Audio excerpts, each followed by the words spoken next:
வன்னி பெரு நிலப்பரப்பு விடுதலை புலிகளின் நிர்வாக கட்டமைப்புக்குள் இருந்தபோது அங்கு வாழும் மக்களின் பணத்தை வைப்பிலிடுவதற்கும் மக்களின் பண தேவைகளை பூர்த்தி செய்வதற்கு நகைகளை அடமானமாக வைத்து பணத்தை பெற்றுக்கொள்வதற்கும் தமிழீழ வைப்பகம் என்ற பெயரில் வங்கிகள் ஆரம்பிக்கப்பட்டிருந்தன. அவ்வாறு வங்கிகளில் வைப்பிலிடப்பட்டிருந்த நகைகள் அனைத்தும் இறுதி யுத்தம் நிறைவுற்ற பின்னர் அப்போதைய ஆட்சியாளர்களான ராஜபக்ஷவினரால் கைப்பற்றப்பட்டு தென்னிலங்கைக்கு கொண்டு செல்லப்பட்டது. அதன் பின்னர் தமிழீழ வைப்பகத்தில் இருந்து கைப்பற்றப்பட்ட பல கோடி பெறுமதியான தங்க நகைகளுக்கு என்ன நேர்ந்தது என்பது தெரியாமலே இருந்தது. போரின் போது உரிமையை இழந்தது மட்டுமின்றி உடைமைகளையும் தமிழ் மக்கள் இழந்து நிற்கதியாக நின்றிருந்தனர். அப்போது தமது நகைகள் ராஜபக்ஷ அரசாங்கத்தால் கைப்பற்றப்பட்டுள்ளது என்பதை அறிந்தது முதல் மீண்டும் தமக்கு கிடைக்கும் என தமிழ் மக்கள் இன்று வரை நம்பிக்கை கொண்டுள்ளார்கள். அன்றைய காலப்பகுதியில் நகைகள் கைப்பற்றப்பட்ட போது தமிழீழ வைப்பகத்தில் அடகு வைக்கப்பட்டிருந்த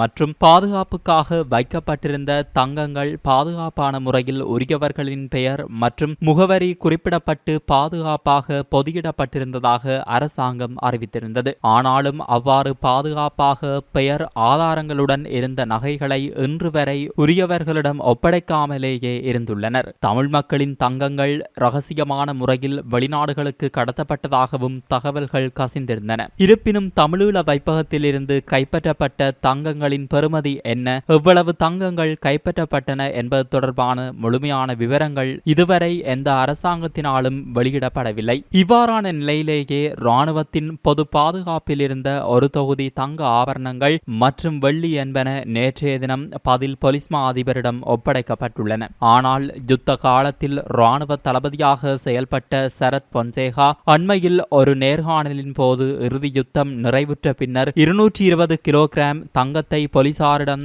தான் ஒப்படைத்ததாகவும் இதுபோன்றே வன்னியின் பல பிரதேசங்களில் இருந்தும் மீட்கப்பட்ட தங்கங்கள் இருந்ததாகவும் அவை அனைத்தும் உரியவர்களிடம் ஒப்படைக்கப்பட்டதா என்பது தொடர்பில் தனக்கு முழுமையான விடயங்கள் தெரியவில்லை எனவும் குறிப்பிட்டிருந்தார். அதேவேளை இலங்கை திரைசேரியில் இருந்து 6000 கிலோகிராம் தங்கம் காணாமல் போயுள்ளதாகவும் தெரிவித்திருந்தார். ஆயுத போராட்ட மௌனிப்பிற்கு பின்னர் தங்க கடத்தலில் ஈடுபட்டதாக அதிகளவானவர்கள் இந்தியாவின் சென்னை விமான நிலையத்தில் வைத்து கைது செய்யப்பட்டிருந்தனர். அப்படி கைது செய்யப்பட்டவர்கள் அனைவரும் கொழும்பிலிருந்து சென்ற நபர்களாகவே காணப்பட்டனர். ஆனால் முன்னொரு காலத்தில் இப்படி தங்க கடத்தலில் ஈடுபட்டவர்கள் கைது செய்யப்படுவதானால் சிங்கப்பூர் அல்லது துபாய் போன்ற நாட்டவர்கள் எனவே செய்திகளில் வெளியாகியிருக்கும்.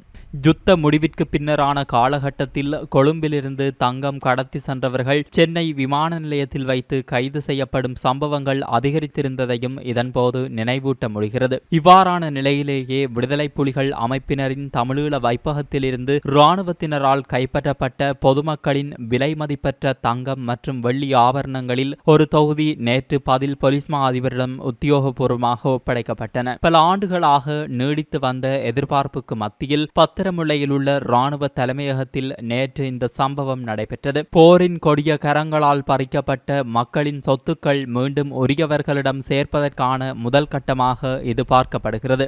நீதிமன்றத்தின் உத்தரவுக்கு இணங்க தேசிய இரத்தினக்கல் மற்றும் தங்க ஆபரண சபையால் அவற்றின் உண்மையான மதிப்பு முறையாக மதிப்பீடு செய்யப்பட்டு அதன் பின்னர் இலங்கை மத்திய வங்கியிடம் பத்திரமாக ஒப்படைக்கப்பட உள்ளன. இந்த நடவடிக்கை கைப்பற்றப்பட்ட சொத்துக்களின் பாதுகாப்பு மற்றும் வெளிப்படை தன்மையை உறுதிப்படுத்துவதை நோக்கமாக கொண்டுள்ளது. தங்க ஆபரணங்களின் அடையாளங்கள் உறுதி செய்யப்பட்டவுடன் அவற்றை உரியவர்களிடம் ஒப்படைக்க இலங்கை இராணுவம் தயாராக இருப்பதாக தெரிய வந்துள்ளது. பல ஆண்டுகளாக தங்கள் உடைமைகளை இழந்து தவித்திருந்த மக்களுக்கு இந்த செய்தி ஒரு நம்பிக்கை கீற்றாக அமைந்துள்ளது. தங்களது உடைமைகள் மீண்டும் கிடைக்கும் என்ற எதிர்பார்ப்பில் அவர்கள் ஆவலுடன் காத்திருக்கின்றனர். போரினால் ஏற்பட்ட வடுக்களை ஆற்றவும் நீதியை நிலைநாட்டவும் இராணுவத்தின் இந்த நடவடிக்கை ஒரு திருப்பு முனையாக அமைந்துள்ளது. எதிர்காலத்தில் இந்த ஆபரணங்கள் உரிய உரிமையாளர்களிடம் பத்திரமாக ஒப்படைக்கப்படும் என்று நம்பப்படுகிறது. இது போரினால் பாதிக்கப்பட்ட மக்களுக்கு ஒரு ஆறுதலையும்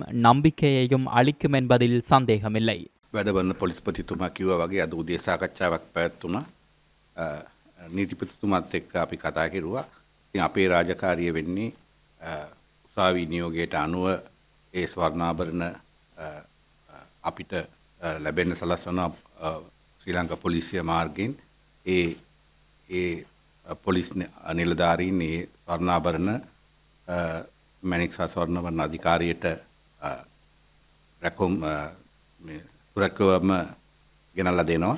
අපි එතන ඒ නිලධාරීන් ඉස්සරහ පිට ඒක පරීක්ෂා කරලා ඒක තක්සේරු කරලා එතන තියෙන රත්තරන් වල තියෙන කැරට් ප්‍රමාණය සහ බර සහතික කරලා ඊට පස්සේ ස්වර්ණාභරණ සීල් කරලා පොලිසියත් ඉස්සරහ පිටම ආයේ පොලිසියට බාර දෙනවා. මම හිතන්නේ එතනට සමහරලාට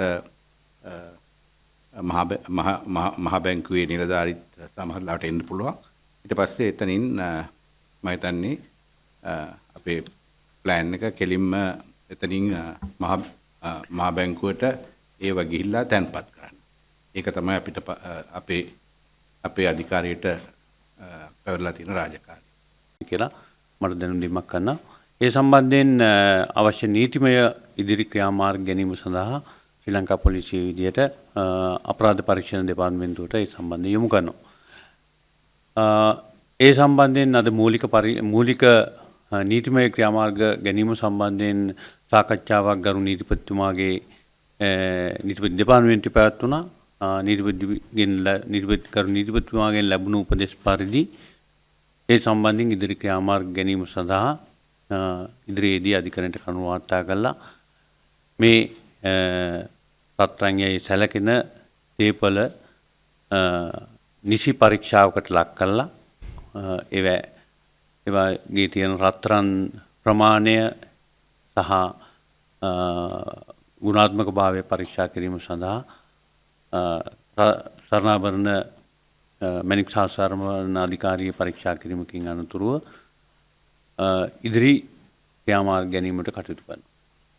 මම හිතන්නේ මැණික් හා ස්වර්ණාභරණ අධිකාරියත් අද නීතිපති දෙපාර්තමේන්තුවේ සාකච්ඡාවට සහභාගී වුණා. එතුමන්ලාගේ කාර්යභාරය මේ සම්බන්ධයෙන් පැහැදිලි කිරීමක් කරයි. මහ බැංකුවේ තැන්පත් කරන්නේ අධිකරණ නියෝගයක් අනුව ඒ අතරතුර මේ දේපල හඳුනා ගන්න පුළුවන් නම් යම් පුද්ගලයන් සතුව තියෙනවා නම් පුද්ගලයන් හඳුනා ගැනීමට සහ ඒවා අයිති හිමිකාරත්වය ප්‍රකාශ කළා නියමිත පරිදි ලබා දෙන්න පුළුවන් නම් ඒ සම්බන්ධිනුත් අවශ්‍ය ඉදිරි ක්‍රියාමාර්ග අධිකරණ තීන්දුව වලට යටත්ව ක්‍රියාත්මක කරනවා. මේ සම්බන්ධයෙන් ඉදිරි ක්‍රියාමාර්ගවල විනිවිදභාවය උපරිම තියාගන්න මේ විනිවිදභාවය මහජනතාවටත් ඒත් එක්කම විශේෂයෙන්ම මාධ්‍යයටත් නිරන්තරයෙන්ම විවෘත වෙනවා. මේ සියලුම පරීක්ෂා කිරීම සහ බාර ගැනීම නිශ්චිත ක්‍රමවේදයකට අනුව කාලසටහනකට අනුව ඒත් එක්කම දෛනිකව ලබාගත හැකි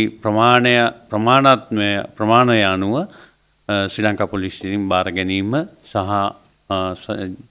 ජාතික මැණික් හා ස්වර්ණාභරණ අධිකාරිය පරීක්ෂා කිරීමට ලක් කරනවා. අනතුරුව ශ්‍රී ලංකා මහ බැංකුවේ කිව්වා වගේ තැන්පත් කිරීම සිදු කරනවා. මේකේ විශේෂයෙන්ම කියන්න තියෙන්නේ මේකේ මෙම ක්‍රමවේදය නීතියේ සඳහන් සියලුම ක්‍රමවේද නිශ්චිත ක්‍රමවේදයකට යටත්ව අපි සිදු කරන්නේ.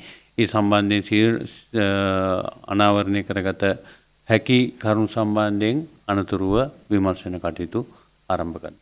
இது போன்ற செய்திகளை தெரிந்து கொள்ள சமூகம் நியூஸ் சேனலை சப்ஸ்கிரைப் செய்து அருகில் உள்ள பெல் பட்டனை கிளிக் செய்யுங்கள். மேலும் இது போன்ற செய்திகளை உடனுக்குடன் தெரிந்து கொள்ள சமூகமீடியா.com என்ற இணையதளத்தின் வாயிலாகவும் எங்களுடன் இணைந்திருங்கள்.